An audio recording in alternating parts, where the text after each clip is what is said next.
It's unfortunate. It is unfortunate. When you get caught with your pants down, you're supposed to say, I got caught with my pants down. Yeah. That's what you're supposed to do. It's the only, especially if you're public, it's very clear that you're incorrect. Well, the irony of this situation is if he just kind of left it, it probably wouldn't have made anywhere close to the splash that it's made. And we told him that. We said, hey, Barbra Streisand effect is going to happen. The money that you thought you were making and the popularity you thought you were making is all going to be spent on attorney's fees. And I don't care if I win or lose. I just want you to spend money. You see? So all this dark energy that you're bringing toward me, I've alchemically converted that energy into money. That's exactly what I've done. Only Joe Rogan can bring on a degenerate conman into his studio, encourage and entertain his whack theories, and then turn on him after he gets exposed for being a fraud. It seems like Joe's always the last one to figure it out these days. Billy Carson appeared on the Joe Rogan Experience last year in June to discuss his theory of the Anunnaki, a group of alien gods who led an ancient advanced civilization and created us humans to mine gold, which, naturally, Rogan took at face value. Except what Rogan didn't realize at the time was that he was entertaining a mentally ill lunatic who literally sells potions on his website. I'm sorry, did nobody on Joe's team think to check out the guy's website before booking him? It's called forbiddenknowledge.com. So it's safe to say that Rogan's infamous bullshit detector has well and truly been smashed into 1,000 pieces and disappeared from the face of the planet. It's one of those things where it's very unfortunate when people get caught with their pants down. And I'm not an expert in many things, but the things that I am an expert on, you could wake me up at 4 o'clock in the morning and ask me about those things. Like martial arts or comedy. I could give you an expert version of reality.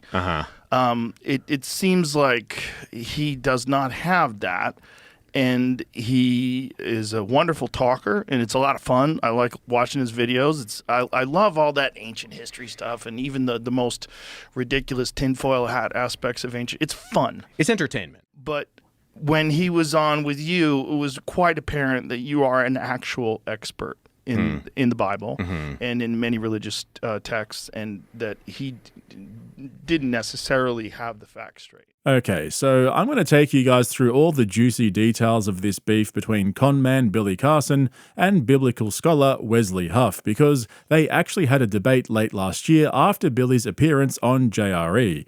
And to say that Wes wiped the floor with this guy is a massive understatement.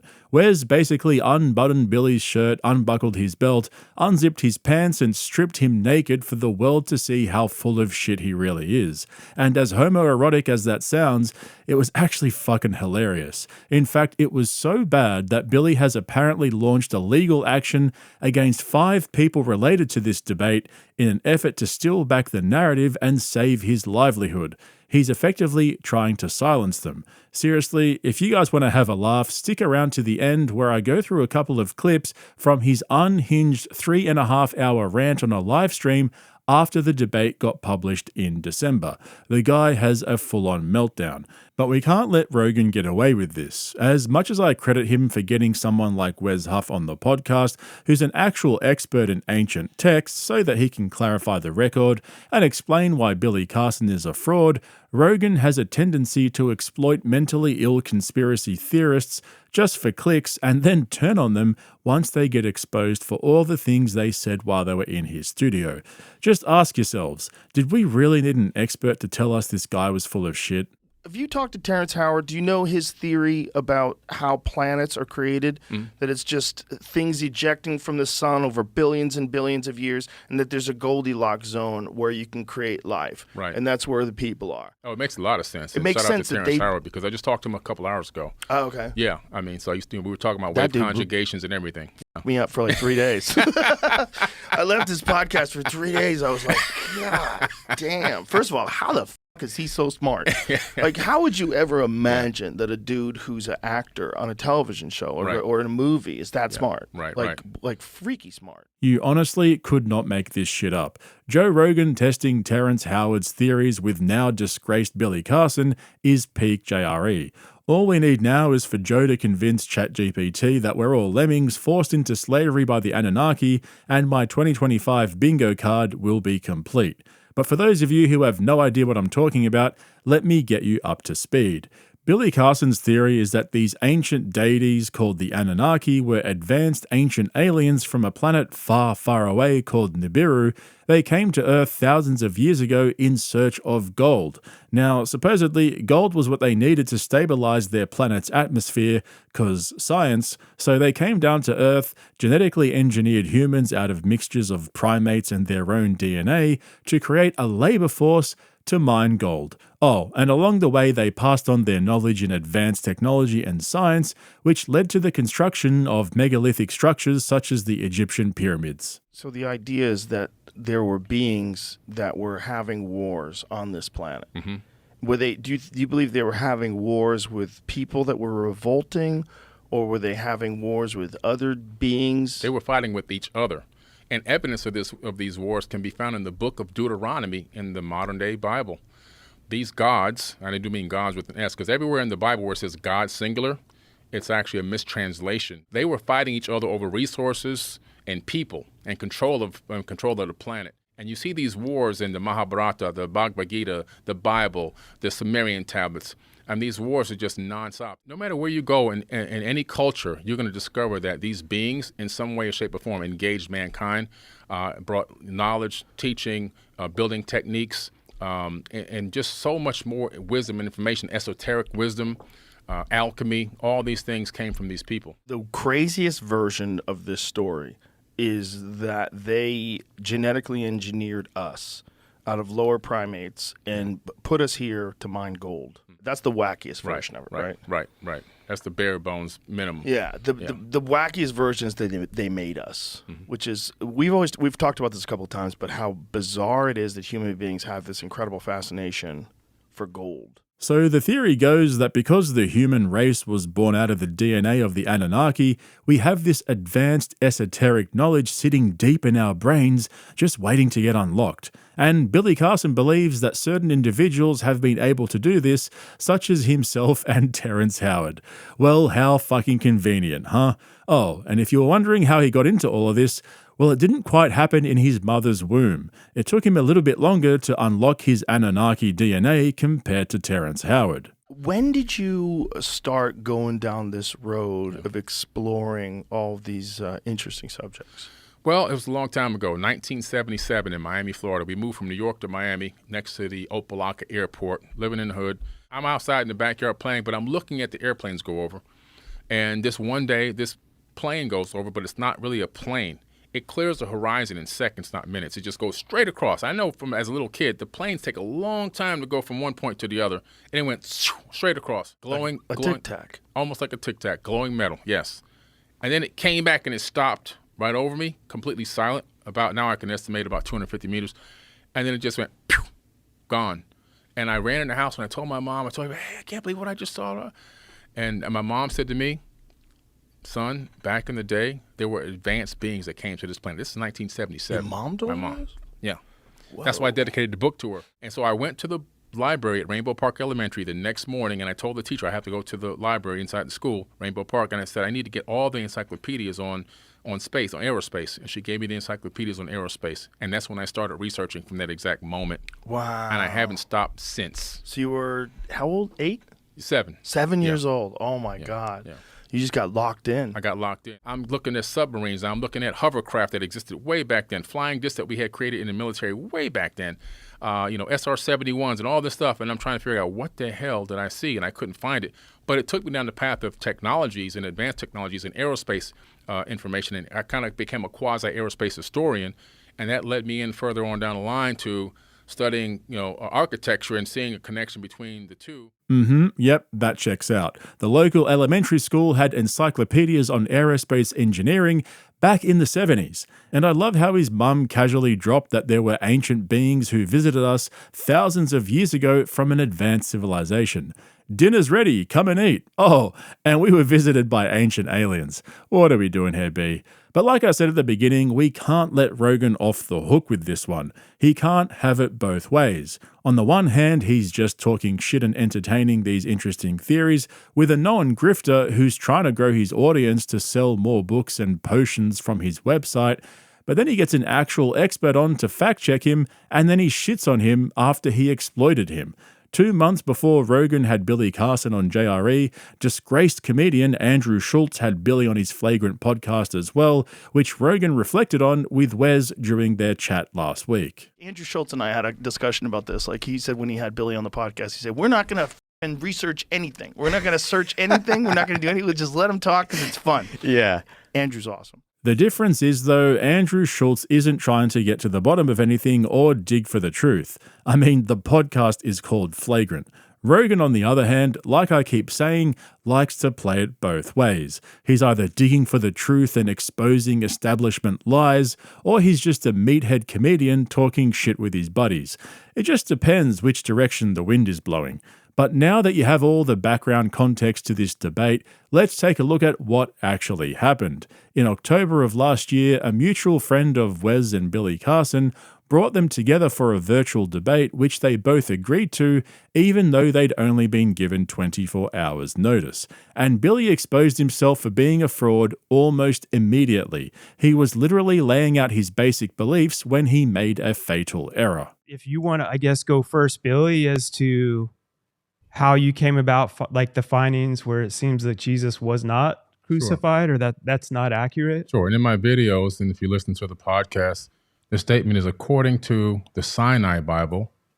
Okay. According to the Sinai Bible, Jesus wasn't crucified in that Bible. And that Bible predates the King James Version of the Bible. And the text there actually is about 12 to 14,000 differences between the Sinai Bible and the King James Version of the Bible, which came much later. So straight away, Wes Huff's bullshit detector went off and he politely began to dismantle Billy. Remember, Carson is relying on a particular text that he believes to be the real Bible as it predates the King James Bible. He believes that this is where it states that Jesus wasn't crucified, but he was actually married and led a normal life. When you refer to the Sinai Bible, would you be referring to Codex Sinaiticus?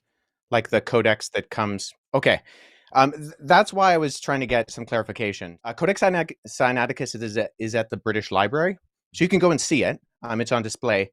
And the British Library has actually digitized the entire manuscript. So I work with manuscripts in my linguistic work. I'm an expert on early Christian scribal culture, and particularly in Greek and Coptic manuscripts. I have a facsimile. So I have a photocopy that was done by the British Library of Codex Sinaiticus that I work with in my office. The only reason I asked for clarification is because I want to make sure that what I'm addressing is actually what you mean. Gotcha. And not addressing something else. It's a 4th century Greek manuscript. Mm-hmm. It comes from approximately between 325 and 350 AD. And its text of the Gospels reads almost identical to the modern Greek text that we develop translations from. And you say that it denies the crucifixion or that the crucifixion isn't there.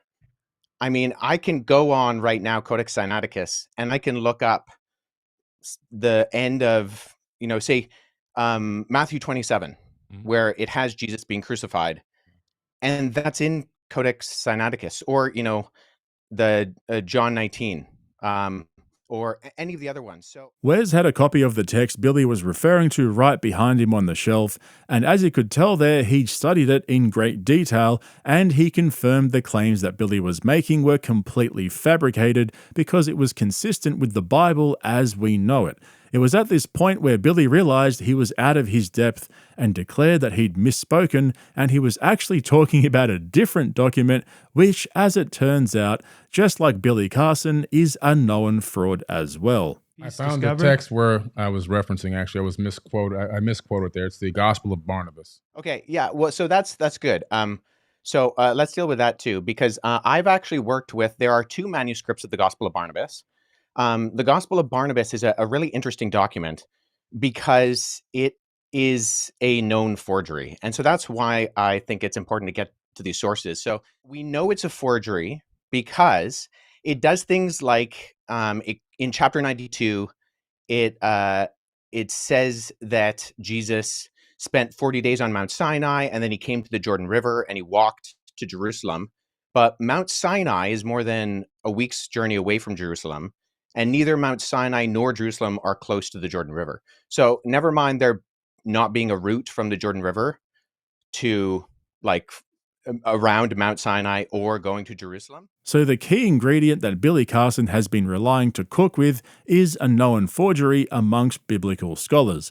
Basically, everything that came after that was Wes correcting Billy's incorrect interpretation of ancient texts and writings, because that's what he specializes in. The problem is to really delve into these subjects. It takes a tremendous amount of research, years and years and years of research. You really have to know what you're talking about. Most of us don't.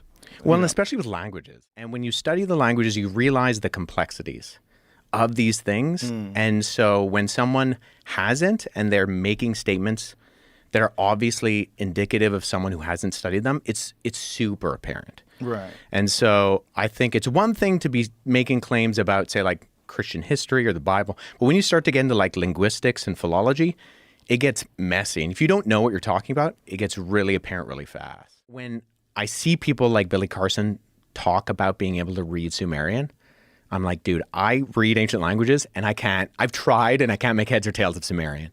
Yeah. So that's a tell. Unfortunately, it kind of gives away. Listen, I like Billy. He was a nice guy. I really enjoyed talking to him. I really do. I think his videos are fun. But I also think truth is important. I have no problem with him as an individual. He just needs to course correct. You're not doing people a service, especially people like myself that aren't educated in this. Like we turn to others who claim to have a vast knowledge of this to help me out. Tell me what's going on. When I sit down and talk to you, tell me what's going on. And if you don't really know, you're f***ing over a lot of people, unfortunately, for yourself. I remember thinking to myself when I was making the video covering Billy's appearance on JRE last year, this guy so casually reinvents passages from the Bible and says things like, the Bible has been misinterpreted for centuries. For example, when he said that whenever there's a reference to God, it's actually the plural gods, and that's why we know there were these ancient aliens who came to visit us, they were god-like beings, etc., etc. So it seems kind of obvious to anyone watching that Billy was getting loose with the truth. As it turns out, he had no idea what the fuck he was talking about. And as you can imagine, being fact-checked like that in such a long and comprehensive debate with an actual expert completely ruined Billy's credibility.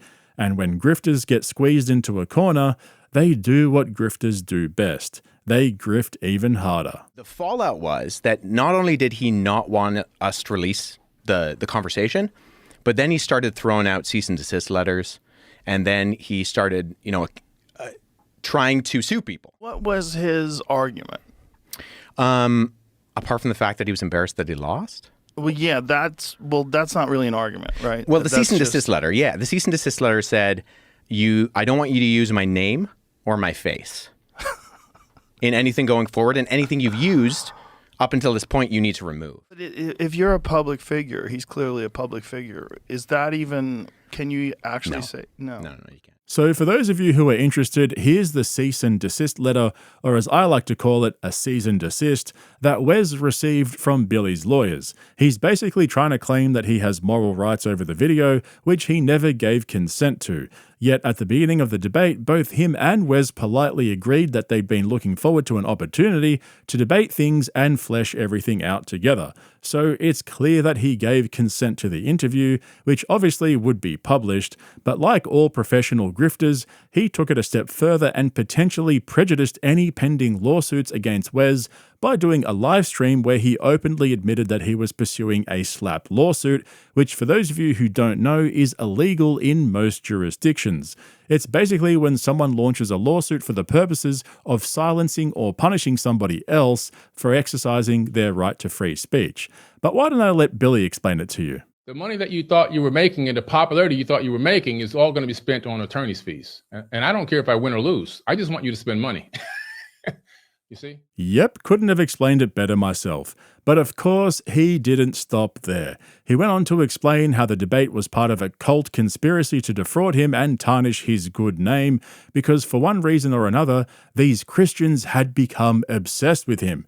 According to Billy, they were trying to exploit his high public profile to elevate themselves into the public consciousness so they could grow their cult and profit of his downfall. They have to network with hundreds of thousands of people all over the world to supposedly end Billy Carson's career. Well, they don't realize not only are they not ending my career, they're making me more famous because they call my name out every 5 minutes. I'm on their tongue and their lips every minute of the day. When they go to sleep, they dream about me. When they wake up, the first thing they do before they kiss their wife or their boyfriend, they talk about me. They post me and call my name 24 hours a day, nonstop. They're absolutely infatuated with me. Oh man, that was spoken like a true narcissist. This guy has mad Brendan Schaub vibes. Instead of walking away and taking the L, he doubles down and becomes fully unhinged. The scary part is how calm and collected he is while spouting all this nonsense. This guy really believes his own bullshit. He's got it all figured out. After unlocking his Anunnaki DNA at the age of 7 years old, he's been channeling all the dark energy around him for his own benefit, just like in Star Wars. And because of what they have done now, they have created this whole energy field. That's what's behind me now, this flower of life energy. They've created this energy. There's only one force that exists in the entire known universe. And that one force can be used for darkness and it can be used for light. Just like the Jedi. The Jedi will use the force for dark. The Jedi will use the force for light, and the Empire will use the force for darkness. It's up to the wielder of the power. So all this energy that they're in their crock pot stirring up, we're going to attack Billy Carson. We must do everything we possibly can, including making fake accounts, making bots and robot accounts to comment and hate and try to thumbs down videos and attack, and threats against his 12-year-old child, threats against his family. Where are we at now? I'm at 11,499 people. The most I've ever had was 5,000. You guys doubled my popularity on a live video in one day. Thank you so much. All the dark energy, and all your listeners, and all your followers, and all your cult people, and all your people that are in your organizations that are coming to watch my video with that dark energy. How are we going to see the fall of Billy Carson? That's dark energy, that frequency that's coming here. You see this behind me? That's the face of God. God's not a man flying around with a magic wand granting wishes. God is a frequency, and it's your job to tune in. Y'all didn't tune in. See, I'm tuned in. So all this dark energy that you're bringing toward me, I've alchemically converted that energy into money. That's exactly what I've done. Yeah, bro's high as fuck. Just like all the grifters before him and after him, it's always just about the money. And like I said at the beginning, Joe Rogan's complicit in all of this. He can't expect to bring these guys into his studio who are clearly suffering from severe cases of delusional narcissism and then just turn around and say, whoops, he got caught with his pants down. Yeah, bro, you're the one who pushed him out there to your tens of millions of followers, and now you're acting like you are the victim. It's like all those YouTubers who are trying to play the victim card after the honey scam got exposed. I mean, Rogan himself is still shilling for BetterHelp and AG1 on his podcast, even though everyone knows about their dodgy practices and false claims. So it's going to be interesting to see how far this goes. In my opinion, Wes's lawyers should be able to easily get any slap suit thrown out of court without much damage, which will honestly just make Billy Carson look even worse. I'm telling you, this guy is Brendan Schaub all over again. But no doubt he'll still have thousands of followers who won't care, and they'll still keep buying his elixir of the Anunnaki and subscribe to whatever other scheme he's got going. Anyway, thanks for joining me. I hope you enjoyed this breakdown of the whole situation between Billy Carson and Wes Huff. While you're here, hit the subscribe button and make sure you give me a thumbs up if you ended up liking this video. Thanks for watching. I'll catch you in the next one. Enjoy your little 100,000, 200,000, 600,000, whatever views you got. Enjoy it. I mean, take your little $20 check.